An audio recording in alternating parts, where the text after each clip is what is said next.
Is this thing on? Welcome back to Big Mouth, and fancy seeing you here in June. A very welcome, my friends, and especially my enemies. Come in, sit down, no touching. I don't do the touching. Well, maybe I do the touching sometimes. But today we are going to talk about Batman v Superman. Sit back and enjoy my reaction to re-watching it at 4 o'clock this morning.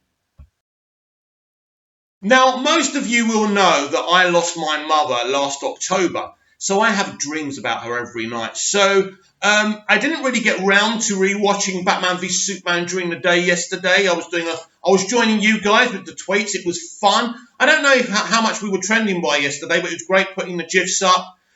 Great remembering the film. Look, I watch BVS all the time.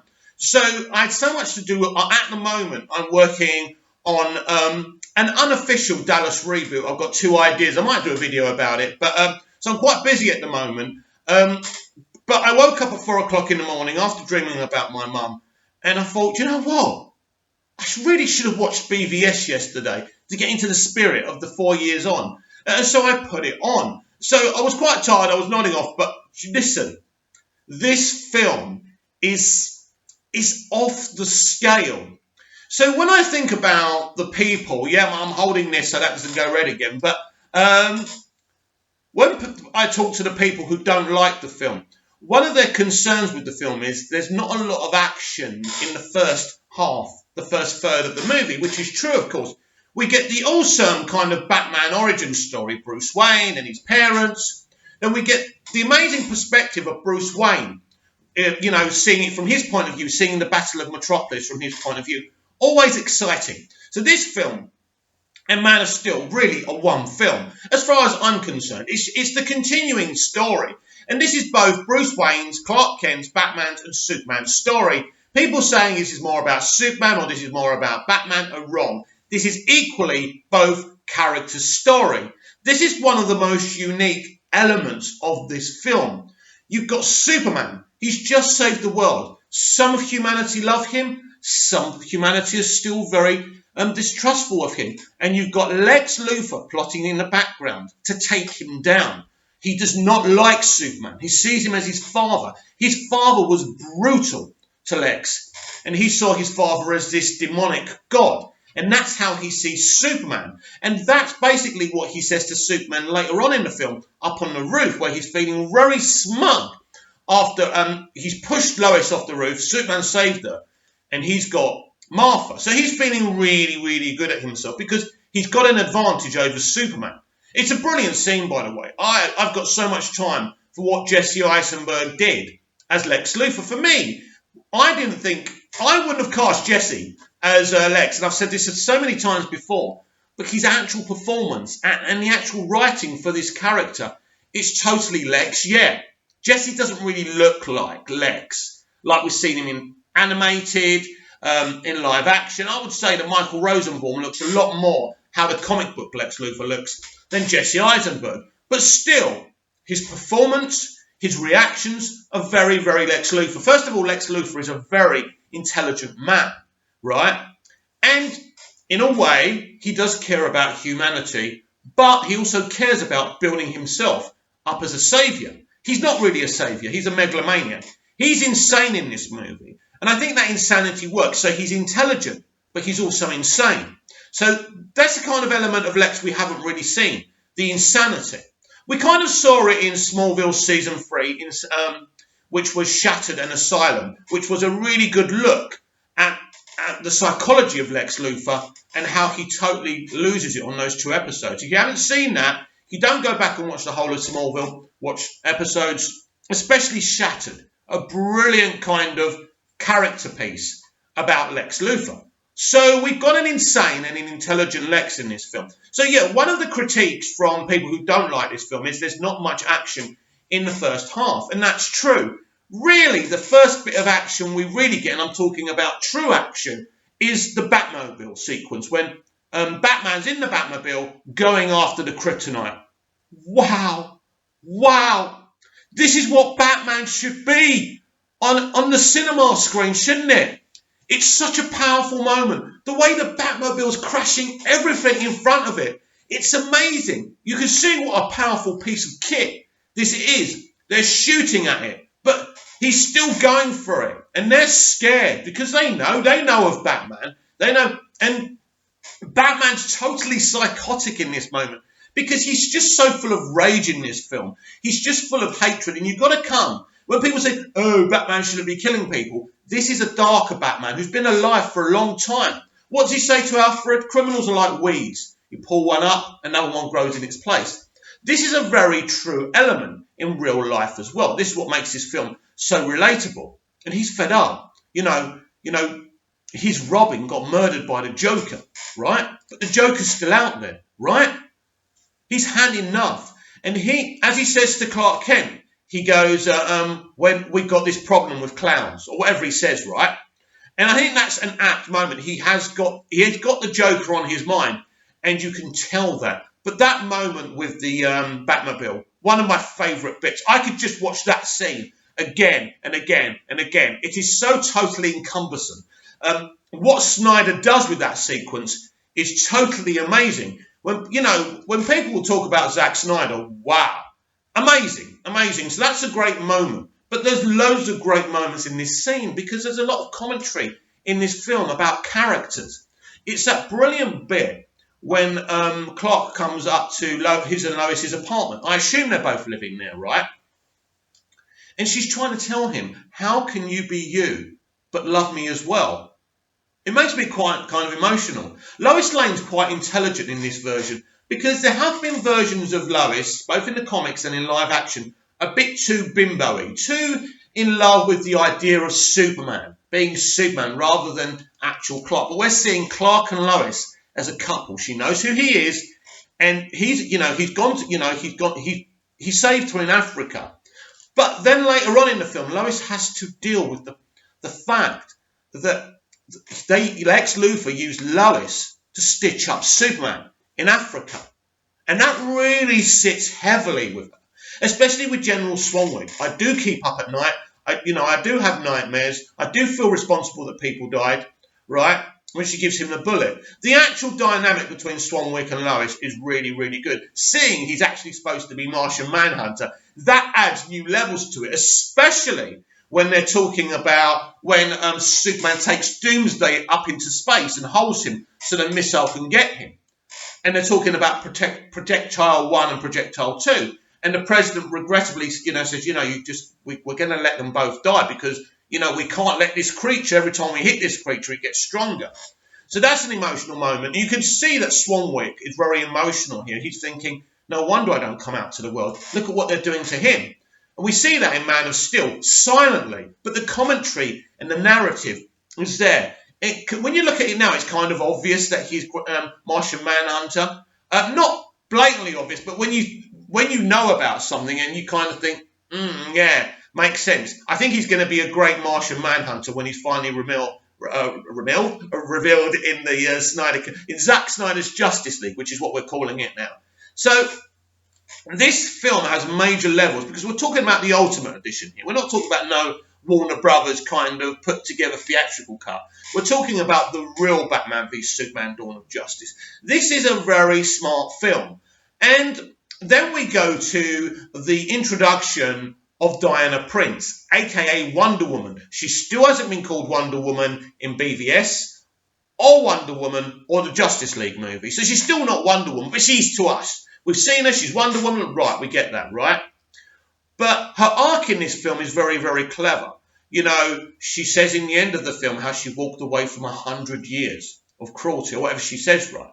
Now, there was a lot of controversy when we were told during the marketing for Justice League that never happened because they were trying to take away the dark element.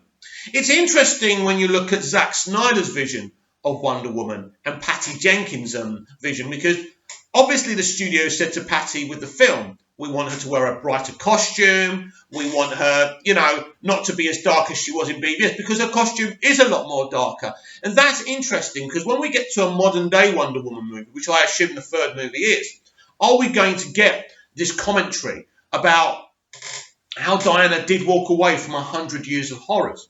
Is what happens in Wonder Woman 1984 part of this commentary? Because we're either in the same universe here or we're not. unless when they change the timeline, they can change that, because I still believe that they're changing the timeline for Wonder Woman 1984, and that Flashpoint story will bleed into the Flash movie, the Flashpoint Flash movie. So very excited to see what they do there. So I think Diana is introduced so well. What I love, and I think what we all love about Wonder Woman, the first sequence of her in her Wonder Woman get-up, when Doomsday is about to, kill Batman and she's in the way, and then you get Hans Zimmer's and Junkie XL's Wonder Woman theme. Absolutely fantastic. Now, we are introduced very, very briefly to Aquaman, Cyborg, and The Flash. I really like The Flash. I like what we see him do very quickly, because it kind of tells us who he is without taking much time.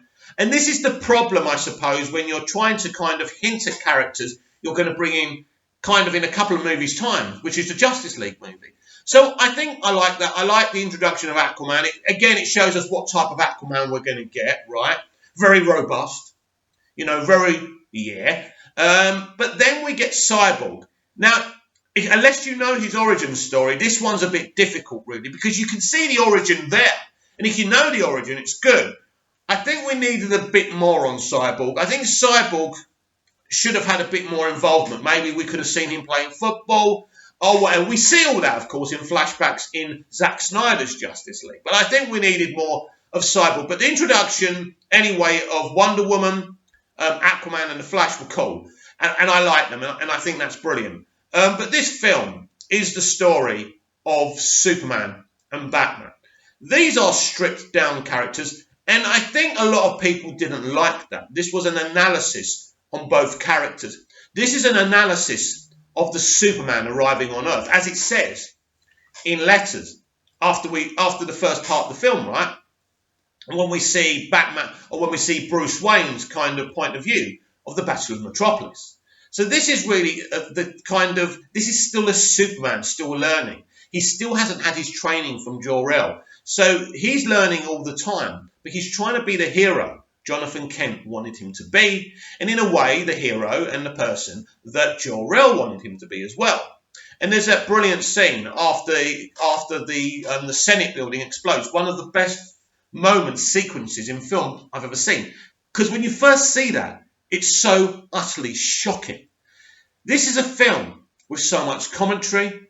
It's brilliant. Now, I can understand people coming in and expecting kind of a popcorn chomping movie being a bit disappointing.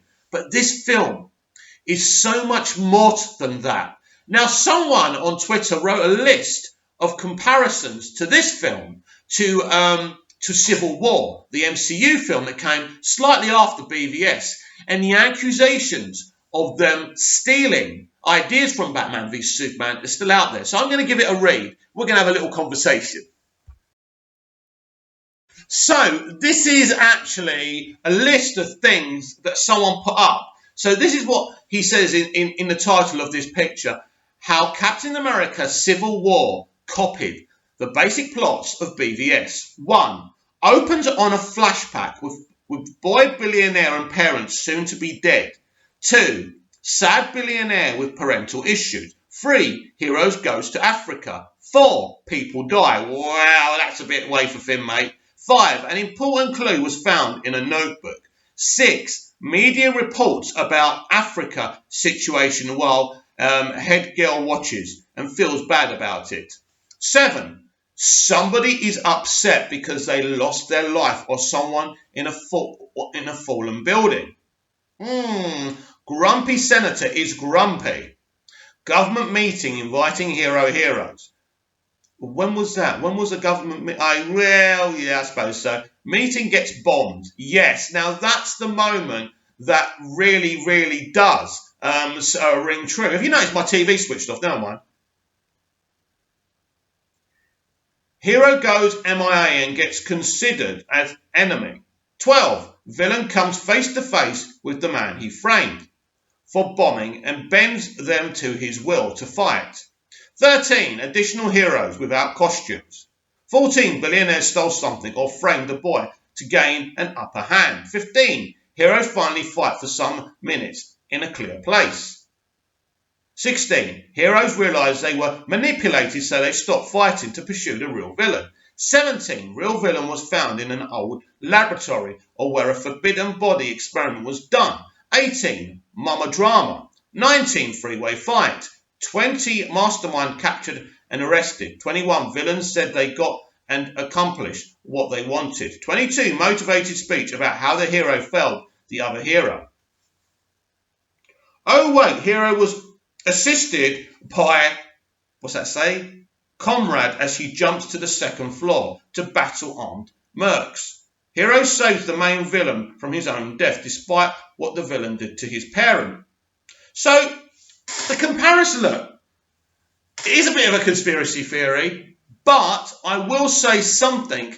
It's an interesting one. This is an accusation that has some truths to it. And I've always believed that. I've always believed that all the time.